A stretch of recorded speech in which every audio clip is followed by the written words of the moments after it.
Laura Blankenship with the Better Business Bureau joins us now to talk about some scams we have to be aware of. And Laura, it's always good to talk to you.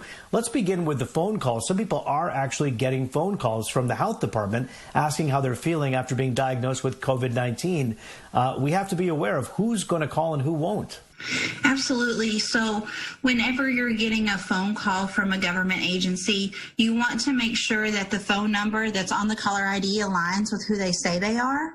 And make sure that the questions that they're asking aren't out of line with what a government agency would be asking you. If you feel weary at all, ask them if you can hang up and if you could call them back, who to ask for. Research that phone number and actually dial that phone number. Do not call the number that called you, and then ask for the person that way. That's the best way to do that. Because it's very difficult nowadays because scammers can unfortunately mask their phone number and make it look like it's coming from a government agency.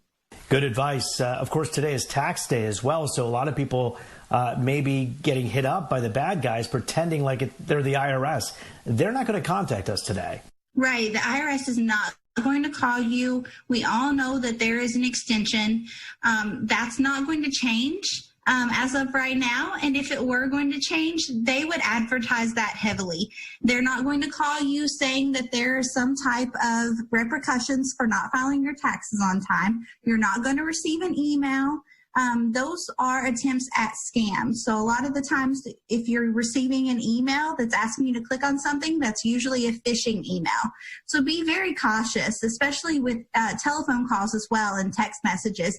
Unfortunately, there are scammers that are pretending to be government agencies, calling, texting, and emailing. And finally, Facebook. We're spending a lot of time sequestered in our homes on Facebook. Some warnings there, too. Right. Unfortunately, scammers can find your information by searching for hashtags.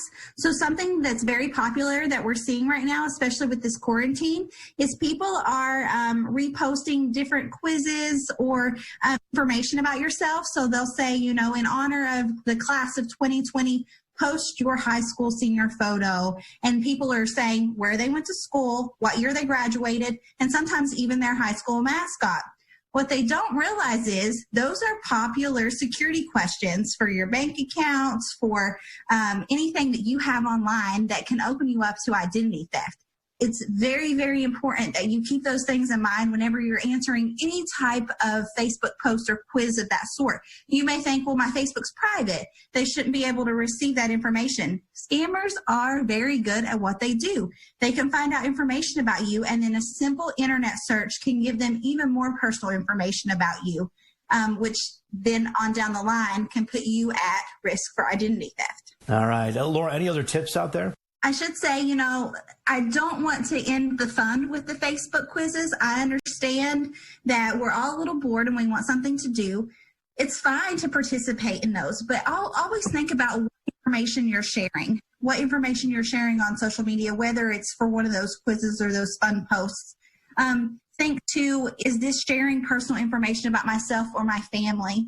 Make sure that you're not clicking on links that you weren't expecting. And if you do receive a phone call from someone that says they're from a government agency, pause and do your research. No one is going to reprimand you for doing your research and being cautious. Laura Blankenship with the Better Business Bureau. Thanks for your time today. Let's check in again soon.